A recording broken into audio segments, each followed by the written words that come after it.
Първите сведения за розата срещаме в древните индийски предания, които разказват за почета, с която се е ползвала. С рози украсявали царските покои, с нея плащали данъци и такси. За появяването и на света в преданията не се казва нищо. Само в индийските митове се съобщава, че най-красивата жена на света се е родила от розов цвят. Вишну, пазителят на Вселената, като видял пленителната красавица в нейната розова люлка, събудил я с целувка и я превърнал в своя съпруга. От този момент тя станала богиня на красотата, а скриващата я розова пъпка – символ на божествена тайна. Розата е може би първото цвете, от което се е дистилирало етерично масло през 10 век в Персия. Заслугата за дистилиране на първото розово масло се приписва на великият арабски лекар Авицена. Това най-вероятно се е случило случайно, по време на алхимични експерименти. Цветчетата на розата са се поставили в съдове за дистилация и бивали загрявани с редица други вещества, в опит изходният материал да се превърне в розово масло и розова вода, почти случайно в процеса на дистилация. Дали самият Авицена е направил това откритие или не, в края на 10 век розовото масло и вода били вече познати в арабските страни. Търговията с розово масло в Европа е започнала през 16 век, а първите данни за розови насаждения в България са от 17 век около Одрин.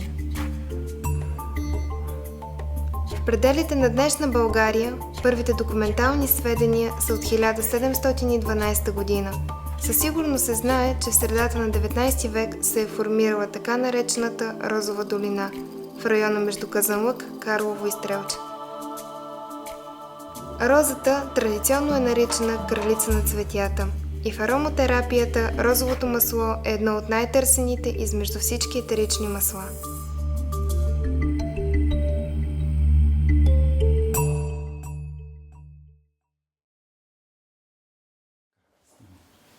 През 1948 година една розоварна в Карловския край слага началото на българска роза Карлово. До 60-те години производството на фирмата е сезонно. Произвеждат се само натурално ароматични продукти, етерични масла, натурални води и екстракти. Основните етерично-маслени суровини, които се преработват, това са емблематичната за България маслодайна роза и лавандулата. В дистилериите на българска роза се преработват и други типични за България етерично-маслени суровини, като мента, маточина, лайка, бял равнец и други. В края на 60-те и началото на 70-те години фирмата претърпява значително разширение и преустройство. В далечната 1976 година се създава база за развитие и внедряване.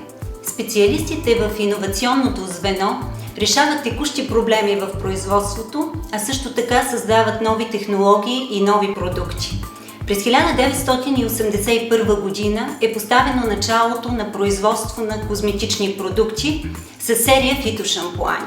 Серията фитошампуани включва в своите рецептури екстракти от билки, които са характерни за България. Това са чисти и натурални екстракти от мента, от роза, от лавандула, от бял равнец и други, като по този начин още в 1981 година е поставено началото на затваряне на цикъла от производството на суровини и материали до крайни форми – козметика и парфюмерийни продукти. Традиция и новаторство – това са двете опорни точки в развитието на българска роза и до днес. Българска роза има значителни награди от международни участия и изложения.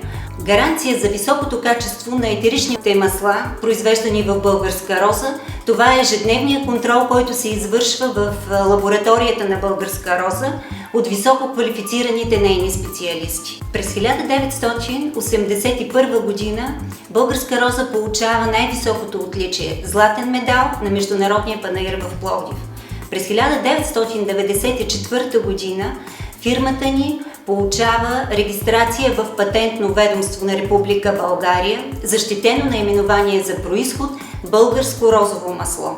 Всяка опаковка българско розово масло, произвеждано в Българска роза Карлово, от традиционния мускал 1 грам до кумкума от 5 кг се придружава с сертификат за автентичност, който съдържа собствен уникален идентификационен номер, който може да се провери в сайта на фирмата. Така Българска роза защитава своето производство от имитатори. Розовото масло продължава да бъде един от най-оригиналните продукти и основна суровина за производството на парфюмерийната и козметична промишленост. В състава на розовото масло участват над 250 компонента, като голяма част от тях са под 1%, което прави невъзможно създаването на точен негов синтетичен аналог. Розовото масло се получава чрез водопарна дестилация от свежите цветове на маслодайната роза. С уникална природа, с постоянни грижи, натрупан опит и знания, да дарим красота.